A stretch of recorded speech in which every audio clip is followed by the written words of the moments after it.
माझी भूमिका स्पष्ट आहे. राहुल गांधी आज पूर्ण देशात विचारधाराची लढाई लढत आहेत.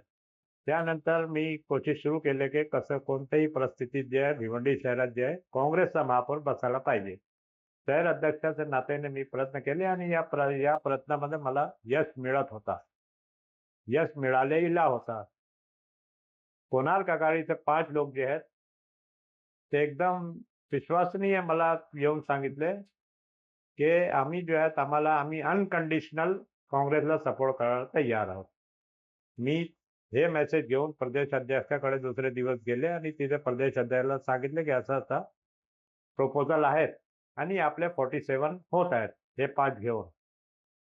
हे 5 आले की दुसरे 6 जे आहेत समाजवादीचे तेही येतील. मग ठीक आहे, कोणाला समाजवादीमध्ये त्यांचे आपसात जे भांगड आहेत त्यामध्ये काय अडचण आली तर तरी आपले 100% येत आहे आणि कोणाची गॅरंटी आपल्याला कोणाचीही पाहिजे ते गॅरंटी द्यायला तयार आहे.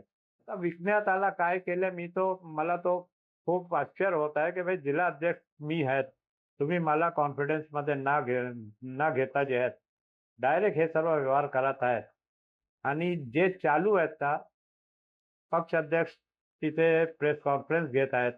आज बघितले, काल परत नाही दिला होता. कोणी आला तर त्याला पद द्यायचे का डायरेक्ट.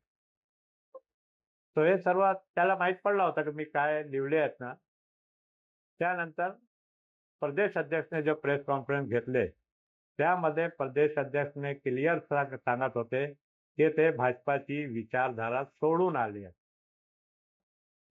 आता आपण सांगा, नारायण चौधरी बाजूला बसले होते.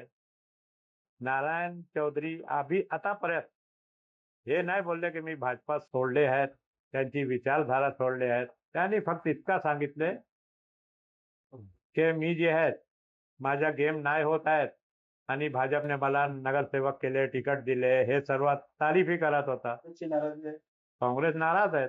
काँग्रेस पूर्ण नाराज आहेत. काँग्रेस सोडा, पूर्ण भिवंडी शहर जे आहेत ना हा निर्णयामुळे नाराज आहेत. आता जे आहेत भारतीय जनता पार्टी आणि RSSचे विरुद्ध त्यांच्या जे भाषण होतं त्यावर जे भिवंडी कोर्टात आजही हाजरी देत आहेत आणि आपण लोक RSS आणि भारतीय जनता पार्टीच्या लोकांचे हात मिळवणी करतात. हे काँग्रेस पक्षाची विचारधारा नाही आणि हे लोकांचा लढाई माझी पूर्वीपासून चालू आहे. आता बघा, ते लोक जे महापौरचा कॅन्डिडेट सिलेक्ट केले, तारिक मोमीनला महापौर पद दिले, तारिक मोमीनला उपमहापौर, तारिक मोमीनला गटनेता. तो दुसरे 30 पैकी कोणी नाही काय असा की जे एकाच पद त्यांनाही ते करायला पाहिजे. हे कंप्लेंट मी केले वरती की जे जुने काँग्रेसी आहेत त्यांना कोणाला गटनेता करायला पाहिजे, दुसरा पोस्ट द्यायला पाहिजे. तर एकाच माणसाला सर्व पोस्ट द्यायचे. उद्या तुमची भूमिका काय असणार? शहर अध्यक्ष म्हणून तुमची भूमिका काय? उद्या माझी भूमिका हेच राहणार की मी याच्या विरुद्ध आहेत.